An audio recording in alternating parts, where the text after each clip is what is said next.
ఇసుక JP ventures అని చెప్పి పెద్దిరెడ్డి రామచంద్రారెడ్డి గారు, మిథున్ రెడ్డి గారు, సజ్జల రామకృష్ణారెడ్డి గారు, జగన్ గారి ఆధ్వర్యంలో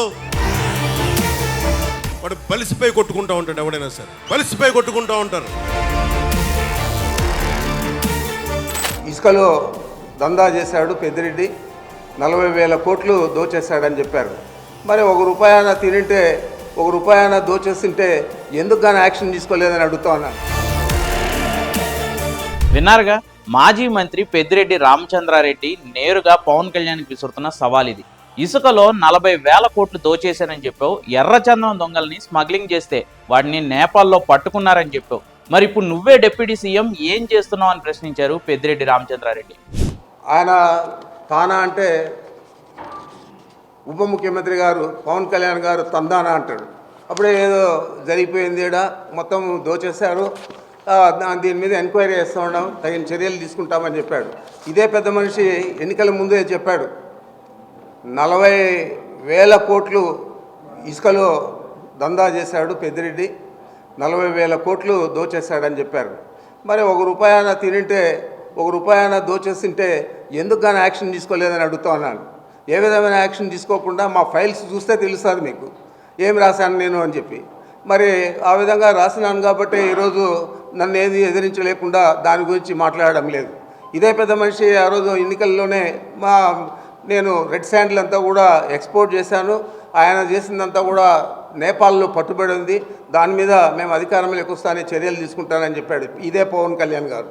మరి నువ్వు ఫారెస్ట్ మంత్రి అయ్యావు, ఉప ముఖ్యమంత్రి అయ్యావు, మరి నేపాల్కి పోయి ఎందుకు గాను అక్కడ ఉన్న రెడ్ శాండిల్ తెచ్చి నేను చేసింటే నా మీద ఎందుకు యాక్షన్ తీసుకోలేదని అడుగుతా ఉన్నాను. పవన్ కళ్యాణే ప్రశ్నిస్తూ అధికారంలోకి వచ్చిన వ్యక్తి ఇప్పుడు ఆయన్నే ప్రశ్నిస్తే దాని పర్యవసానం మరోలా ఉంటుంది అనేది నిన్నటి నుంచి జనసేన నేతలు పెడుతున్న ఈ పోస్టులకి అర్థం. ఇంతకీ పవన్ను ఇలా పెద్దిరెడ్డి డైరెక్ట్గా టార్గెట్ చేయడానికి కారణం ఏంటి ఓసారి మాట్లాడుకుందాం. చిత్తూరు జిల్లా పులిచెర్ల తాలూకా మంగళంపేటలో పెద్దిరెడ్డి అటవీ భూమిని ఆక్రమించి విలాసవంతమైన ఫామ్ హౌస్లు కట్టుకున్నారని, చుట్టూ దట్టమైన అడవి ఉన్నా తను అటవీ శాఖ మంత్రిగా ఉన్న టైంలో పెద్దిరెడ్డి నిబంధనలను అతిక్రమించి ఇలా అడవిలో విలాసవంతమైన బంగ్లాలను నిర్మించుకున్నారని ఓ ప్రముఖ పత్రిక కథనాన్ని రాసింది. అతడు అడవిని ఆక్రమించాడు అని హెడ్డింగ్ పెట్టింది. అది బాగా జనాల్లోకి వెళ్ళింది. దీంతో డిప్యూటీ సీఎం పవన్ కళ్యాణ్ ఈ ఆక్రమణల ఆరోపణల మీద దర్యాప్తు చేయాలని ఓ ప్రత్యేక బృందాన్ని ఏర్పాటు చేయాలని అటవీ సంరక్షణ ముఖ్య అధికారిని ఆదేశించారు. దానికి రియాక్ట్ అయ్యారు పెద్దిరెడ్డి. నిన్న ఈవినింగ్ ప్రెస్ మీట్ పెట్టి అసలు అది అటవీ భూమే కాదని, ప్రైవేట్ ల్యాండ్ అని, దీనిపై కోర్టు తీర్పులు కూడా ఉంటే కొన్ని కాపీలు చూపించారని చెప్పి గతంలో ఉన్న కేసులను కూడా చదివి వినిపించారు పెద్దిరెడ్డి రామచంద్రారెడ్డి. ఇక్కడ వరకు బాగానే ఉన్న ఈ ఆరోపణలకి కారణమైన వారిలో డిప్యూటీ సీఎం పవన్ కళ్యాణ్ కూడా ఉన్నారని, పవన్ తనపై గతంలో చేసిన ఆరోపణల మీద కూడా ఏం మాట్లాడలేదు ఇప్పటి వరకు అని నేరుగా డైరెక్ట్గా కౌంటర్ చేశారు. ఇలానే ప్రశ్నిస్తూ కాకినాడ పోర్ట్ను బేస్ చేసుకుని కొన్నేళ్లుగా నడుస్తున్న బియ్యం మాఫియాను సీజ్ ది షిప్ డైలాగ్తో పవన్ గడగడలాడించాడని జనసేన కార్యకర్తలు సోషల్ మీడియాలో పోస్టులు పెడుతున్నారు. ఇప్పుడు పవన్ కళ్యాణ్ పెద్దిరెడ్డిని ఢీకొట్టే టైం వచ్చింది కాబట్టి, ఇన్నాళ్ళు జనసేన అంటే గోదావరి జిల్లాలే అన్నట్టుండేది, ఇప్పుడు తమ బలాన్ని జనసేన రాయలసీమలో కూడా చూపించాల్సిన అవసరం ఉంది అంటూ పెద్దిరెడ్డి ఎపిసోడ్ని పవన్ కళ్యాణ్ సీరియస్గా తీసుకోవాలని రిక్వెస్ట్లు పెడుతున్నారు పోస్టుల్లో. కానీ పెద్దిరెడ్డి రామచంద్రారెడ్డి అల్లాటప్ప రాజకీయ నాయకుడు అయితే కాదు. సీఎం చంద్రబాబు నాయుడు లాగానే 40 years ఇండస్ట్రీ.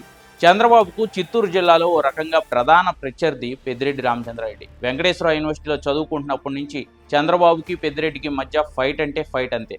స్టూడెంట్ పాలిటిక్స్ నుంచి మొదలుపెట్టి ఇప్పటి వరకు ఆయన తీరు అస్సలు మారలేదు. చంద్రబాబు అంటే చాలు మండిపడిపోతారు. ఇప్పుడు ఆయన కుమారుడు పెద్దిరెడ్డి మిథున్ రెడ్డి జగన్కి క్లోజ్ అసోసియేట్. తమ్ముడు పెద్దిరెడ్డి ద్వారకానాథ్ రెడ్డి తంబళ్లపల్లికి ఎమ్మెల్యే. మొన్న కూటమి అంతటి హవాలోనూ ఈ ఇద్దరు అన్నదమ్ముళ్ళు మళ్లీ గెలిచారు. ఇప్పుడు అలాంటి పెద్దిరెడ్డిని పవన్ ఢీ కొడతారా? సరస్వతి పవర్ భూములను అనుమతి లేకుండా పెంచుకున్నారని ఆరోపణలు రాగానే అవి జగన్ భూములని తెలిసి కూడా అక్కడికి వెళ్ళి మరీ ప్రెస్ మీట్ పెట్టిన పవన్ కళ్యాణ్ ఇప్పుడు నెక్స్ట్ టార్గెట్ పెద్దిరెడ్డిని పెట్టుకుంటారా?